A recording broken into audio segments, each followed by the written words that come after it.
한국이 미국과 자유무역 협정을 맺었음에도 트럼프 행정부 관세 압박의 사정권에 들게 됐다는 소식이 전해지면서 불안감이 고조되고 있습니다.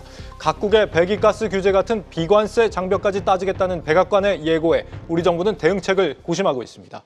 이해곤 세종주재기자 화상으로 연결합니다. 이 기자, 먼저 이번에 트럼프 행정부가 발표한 상호관세 핵심이 뭡니까?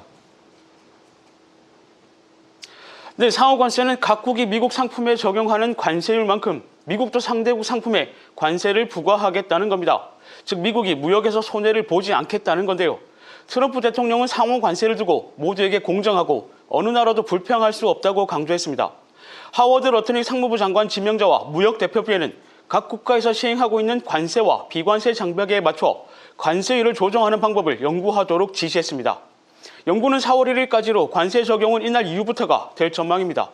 우리나라는 미국과 자유무역협정 FTA를 체결해 관세율이 거의 없지만 비관세 장벽이 문제가 될 수 있습니다.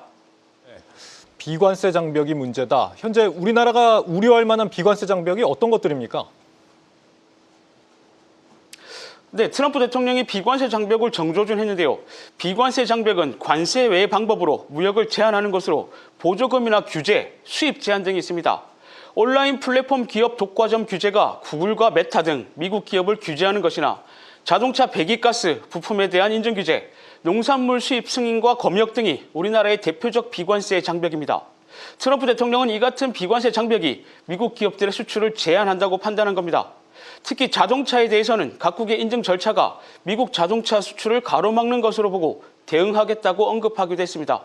우리나라 미국 입장에서 무역 적자 규모가 큰 나라로 손꼽히기 때문에 이 같은 상호 관세의 잣대를 더욱 엄격하게 들이댈 수 있다는 우려도 나옵니다. 네, 우리 정부도 오늘 여기에 대한 반응을 내놨습니다. 어떤 내용들이 언급이 됐습니까? 네, 일단 정부는 FTA가 있어 큰 파장은 없을 것으로 내다보고 있지만 검토에 나선다는 계획입니다. 최성목 대통령 권한대행은 오늘 외교부와 산업통상자원부, 국무조정실 등이 참석하는 대외경제현안 간담회를 열고 대응 방안을 논의했는데요.